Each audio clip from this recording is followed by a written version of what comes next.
Salutationnisation, bienvenue à la théorie des grands fans. Aujourd'hui on parle de How I Met Your Mother. Cette série est géniale. C'est ma deuxième série préférée et elle contient mon personnage préféré de toute télé confondue, à savoir Barney Stinson. Petit récapitulatif, Ted Mosby, architecte, raconte à ses enfants comment il a connu leur maman. Mais il le fait pendant 9 ans parce qu'il aime bien parler, j'imagine. Ça c'est pour Ted. Mais qu'est-ce qu'on sait de Barney? Il aime les femmes, ses amis, le laser tag et surtout les costumes cravates. C'est ça qu'on va faire, on va essayer de déduire combien de costumes cravates possède le grand Barney Stinson. Pour y arriver, on doit d'abord établir quelques règles de base. Dans un épisode de la saison 9, Barney dit à Ted et Robin combien il en possède, mais malheureusement, Ted n'a pas retenu le nombre et on peut pas l'en blâmer, ça fait quand même plus de 20 ans. Par contre, il a retenu à peu près avec combien de filles Barney a couché, comme quoi Ted Mosby a vraiment le sens des priorités dans la vie. Mais bon, je m'éloigne. Dans cet épisode, Ted dit que Barney possède, et je cite, un crapload de costumes cravates. Mais dans le même épisode, on apprend que le travail de Barney, qui consiste à couvrir les activités illégales de sa compagnie, lui rapporte 16 craploads par an. Donc, pour cette théorie, il va falloir faire appel au pouvoir des maths. C'est simple, d'après cette théorie, si on trouve combien gagne Barney par an, il suffira de diviser cette somme par 16 pour obtenir le nombre. Donc, déjà, son appartement. Hormis les 2 écrans plasma et le Stormtrooper qui s'y trouve, cet homme est mon héros, on sait qu'il y a 2 chambres, une salle de bain et un salon cuisine. Il est situé à l'est de la 84e rue et de la 3e avenue. En faisant mes recherches, j'ai calculé grossièrement une moyenne pour le prix de l'immobilier dans cette zone et il s'élève à 5 754 $ américains par mois. Le travail de Barney doit donc lui permettre de payer cette somme. La plupart des proprios de New York demandent une preuve comme quoi vous gagnez 40 fois le montant du loyer par an. Ça veut dire que, en suivant ma moyenne, Barney Stinson doit gagner au minimum 230 160 $ américains par année. Mais tu as oublié de déduire les taxes.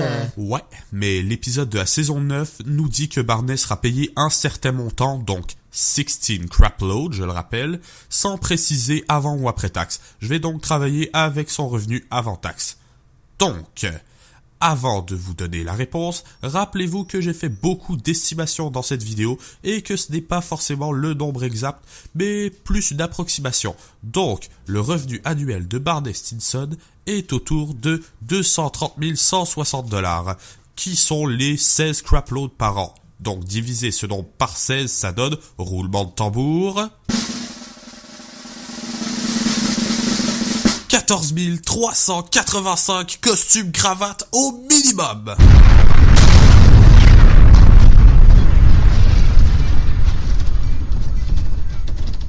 Barney, tu as un problème.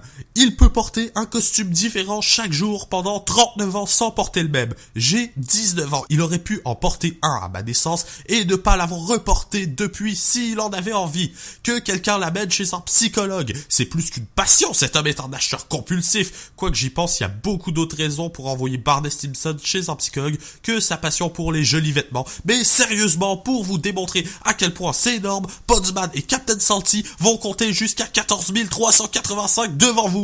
Alors, oui, à propos de ça, dans tes rêves... C'est hors de question. Et même à l'intérieur d'une question, je le ferai pas. Ok, d'accord, vous voulez que j'appelle Det pour qu'il essaye de vous convaincre? Non, ce ne sera pas nécessaire, non. Allez, 1, 2, 3... C'était long, hein? Eh ben, chacune de ces secondes correspond à un costume cravate de Barney Stinson. Et je tiens à le rappeler, ce n'est qu'un minimum. Non mais, sérieusement, désolé de revenir là-dessus, mais le gars, il dort en costume cravate. Une chambre de son appartement est entièrement dédiée à ces costumes cravates. Et vous me direz pas qu'ils rentrent tous dedans. Barney doit avoir loué un entrepôt ou quelque chose comme ça au point où on en est juste pour loger ses costumes cravates. En tout cas, c'est mon approximation du nombre de costumes que possède Barney Stinson, personnage le plus cool de toute l'histoire de la télé, et si t'es pas d'accord, dis-le moi en commentaire. De toute façon, je suis sûr que t'as déjà commencé à rager comme quoi Tyrion est mieux. Mais pense quand même à t'abonner au passage. Sur ce, je vous laisse, on envoie le générique.